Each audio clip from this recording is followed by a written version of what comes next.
তো এখন আমি এই মোটরটি চালালাম, খালপাড়ে যে মোটরটি সেট করেছি এই মোটরটি চালালাম। দেখুন এই যে রাস্তা সোজাসুজি পাইপ ফাটা আছে। আসসালামু আলাইকুম রহমতুল্লাহ। ডিয়ার ভিউয়ার্স, আজকে আপনাদের সামনে যে সমস্যাটি নিয়ে হাজির হয়েছি সেটি হলো এই যে ঘর, এই ঘরে একটি মোটর আছে, এই মোটরটিতে পানি উঠছে না। এই মোটরটি যে পাইপ এটি কিন্তু খাল পর্যন্ত গেছে, খাল থেকে এই মোটরে পানি ওঠানো হয়। তো এই পাইপে হয়তো কোথাও লিক হয়েছে, এই জন্য পানি উঠছে না। তো আমি এটি কিভাবে বের করব, কিভাবে ঠিক করব সেটি দেখাবো। এটি হচ্ছে সেই মোটর। এই মোটরটির এটি হচ্ছে ইনপুট আর এটি হচ্ছে আউটপুট। এই ইনপুটের পাইপ দিয়ে মোটরে পানি ঢোকে আর আউটপুট দিয়ে পানিটি বাইরে বের হয়ে ট্যাঙ্কিতে যাচ্ছে। এই ইনপুট যে পাইপটি, এই পাইপটি একদম খাল পর্যন্ত চলে গেছে। তো পাইপের কোথাও হয়তো লিক হয়েছে, যার কারণে আমি অনেক চেষ্টা করার পরও পানি উঠাতে পারলাম না। এখন কোন জায়গায় সমস্যা হয়েছে সেটি আমি খুঁজে বের করব। এই হচ্ছে ইনপুট পাইপটি মোটরে ঢুকেছে।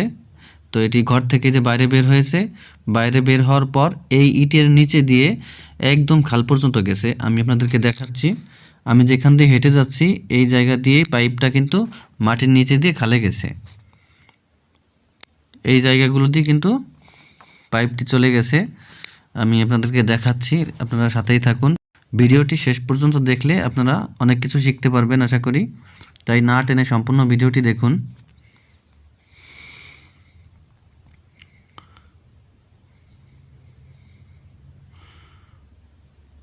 তো আপনারা দেখুন এই যে রাস্তা, এখানে কিন্তু খালপাড় দিয়ে রাস্তা গেছে।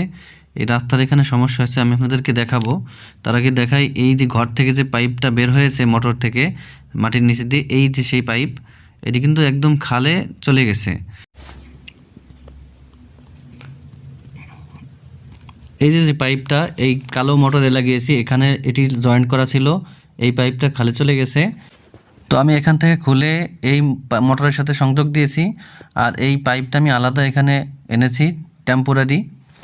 তো এই মোটরটা আমি চালু করলে এই পাইপে প্রেশার তৈরি হবে। আর এই যে কারেন্টের বোর্ড, এই বোর্ডে আমি এই বাসার থেকে একদম এই খাল পর্যন্ত আলাদা তার দিয়ে কারেন্ট এনেছি। এই কারেন্টের লাইনটি আমি একদম ঘর থেকে খাল পর্যন্ত নিয়েছি। তো এখন আমি এই মোটরটি চালালাম, খালপাড়ে যে মোটরটি সেট করেছি এই মোটরটি চালালাম। দেখুন এই যে রাস্তা সোজাসুজি পাইপ ফাটা আছে, এই ফাটা দিয়ে পানি বের হচ্ছে। এই সিস্টেমটা ছাড়া এমনি সহজে কিন্তু এই সমস্যাটা খুঁজে বের করা সম্ভব হতো না, কারণ মাটির তলে কোন জায়গায় কি হয়েছে না হয়েছে এটি খালি চোখে দেখে তো বোঝা যায় না। তাই আমি এই পদ্ধতিটা অবলম্বন করেছি। আমি মনে করলাম যে এই পদ্ধতিটা আপনাদের সাথে আমি শেয়ার করি। তো এখন এই যে সমস্যা যেখানে ধরা পড়েছে, এখানে মাটি খুঁড়তে হবে, খুঁড়ে পাইপ বের করতে হবে। তো আমি পাইপ বের করে আপনাদেরকে দেখাচ্ছি। এখানে যে মাটি, এই মাটিতে প্রচুর পরিমাণ ইট পাটকেল আছে, তাই মাটি খুঁড়তে খুব কষ্ট হচ্ছে। তো মাটি খুঁড়ে আমি পাইপ বের করে আপনাদেরকে দেখাই। তো দেখুন পাইপের নাগাল আমি পেয়ে গিয়েছি। এখানে দেখতে পাচ্ছি যে পাইপের যে জয়েন্ট ছিল, দুইটি পাইপ একত্রে একটি সকেটের মাধ্যমে জয়েন্ট করা ছিল, সেই জয়েন্ট থেকে একটি পাইপ খুলে গেছে, খুলে মাটির নিচে ডেবে গিয়েছে।